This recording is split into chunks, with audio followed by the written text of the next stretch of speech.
You have speed, Nancy. Okay, Mike, you want to sit back? Oh, okay. All right. Well, how did this now you had a lot of input with the project from the start, is that correct, or? No, I didn't really have a lot of input when I learned that there was an interest in this kind of a project. I was very excited about it because it's something that I had nurtured for many years, that the possibility of something being done like this. And I even spoke once to Bill Cosby about that possibility, and it just seemed kind of remote. And finally, it came to fruition. And the difference with between this one and other possibilities that we had looked at, was that this one combined education and entertainment in a way that was very meaningful and appropriate, to Martin's life and contributions. Because we're always concerned about making sure that what we do in his memory is always in keeping with his spirit and his, the nobility of his life and personality. Plus, for younger kids, it's not only it's educational and entertaining, like you were saying, integrating the animation with the real life footage. Yes. That's what that's what they like. And can understand, because that's what they watch all the time. Mm-hmm. And I think this is particularly well done in that regard. And I like, of course, the footage that's documented, footage that is added helps particularly, with the adults and all who are watching it, and especially those of us who lived through that period as well. I think it's going to be a real interest to audiences at every level. Plus, there's a lot of I hate the word A-list talent that will lend their voice up. Top people from Hollywood, which you don't really get ensemble for in a voice cast, that have come aboard this project because of their own, they wanted to come aboard. It's not like a big budget thing where they're like, oh, okay. Yeah. That should help a lot of people bring it. I think you so. know what I mean? I think it will help attract the attention of a lot of people to the project, and they'll know about it, and they will be excited about getting something for their children too, that is meaningful and wholesome. And I am grateful to those persons who have loaned their voices to it, because it's I think it's going to make a real impact. And as you suggested, that they didn't have to do it. Mm-hmm. They could have done some other things, big budgets, but this is not, and this is a contribution, I think, in that regard. Now, how much of I know this? I'm just asking you to the part where your character comes in. What part will the audience get to see? I've seen the movie, but what part of your life is portrayed in here? I guess I didn't really. I don't remember at this point too much about that. I think Yolanda. She plays the part of my sister-in-law. I don't think about myself that way. Oh, I know.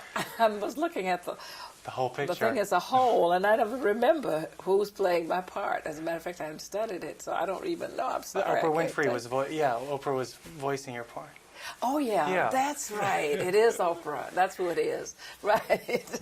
That's right. You're right. Now I remember. Yeah, that's all right. Well, you've been portrayed before in other parts relating to your life. Yes. I didn't know. Well, obviously, you didn't have when they picked Oprah to play your voice. I didn't know if they asked you to play your voice first. No, I was never asked. Because your son's voice is in this movie. Yeah, my son Dexter and my daughter Yolanda. Yolanda is playing Martin's sister, I believe. And I think Dexter is playing Martin at an earlier, at some stage in his life. I'm not sure which part of it. And it's his debut in film. And of course, my daughter is an actress, so she has been doing other roles in other films. But we're very pleased that our family is very pleased that they are going to be a part of it.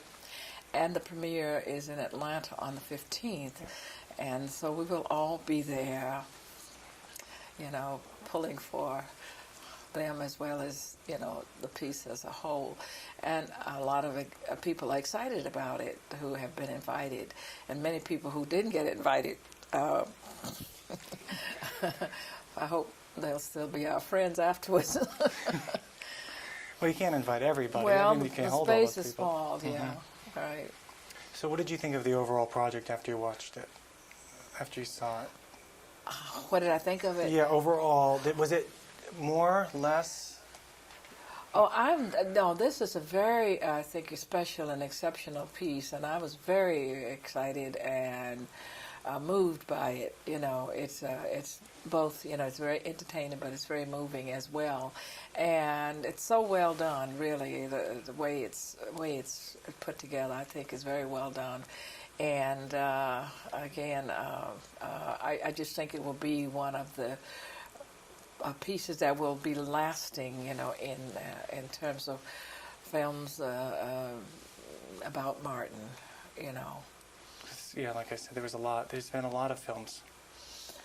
There've been, quite a few, but not really as those that. Well, he's been in a lot. Naturally, he was filmed a lot throughout his lifetime, so that you have a lot of pieces where he appears, but in terms of something that's focused on him, there's not been a lot really, and some of them, I wouldn't endorse as much as I do this one. See, yeah. One last question before she wraps this up. What are you doing on the 18th to celebrate? We're in Atlanta. I'll be in Atlanta, and we always have a commemorative service in Atlanta at the Ebenezer Baptist Church. And it's an ecumenical service. And this year, Archbishop Tutu of South Africa is going to be our keynote speaker. And we have the Martin Luther King Nonviolent Peace Prize that we give to persons who have been trying to bring about change through nonviolence in the tradition of Martin Luther King. And the John Hume of Ireland, who also was a co-recipient of the Nobel Peace Prize last year, is going to be our recipient of the Martin Luther King Nonviolent Peace Prize at that service as well. And I'll be participating in that program on that particular day. And we have some other activities leading up to that day, but that's the big thing that we do in Atlanta, because Martin was a clergyman, and we felt that it's always important to have a kind of ecumenical service, because we try to bring in people of all races. We usually have at least Native Americans, Hispanic Americans, Asian Americans, of course, black and white, participating and giving tributes and so on, and music and all. It's a very inspiring program. Most people come once a year, and they say they're renewed until the next year. You wrapped us on the side, did you not? Okay. I'm used to doing these in the junket. They say, do this. If you don't, next time they cut you off.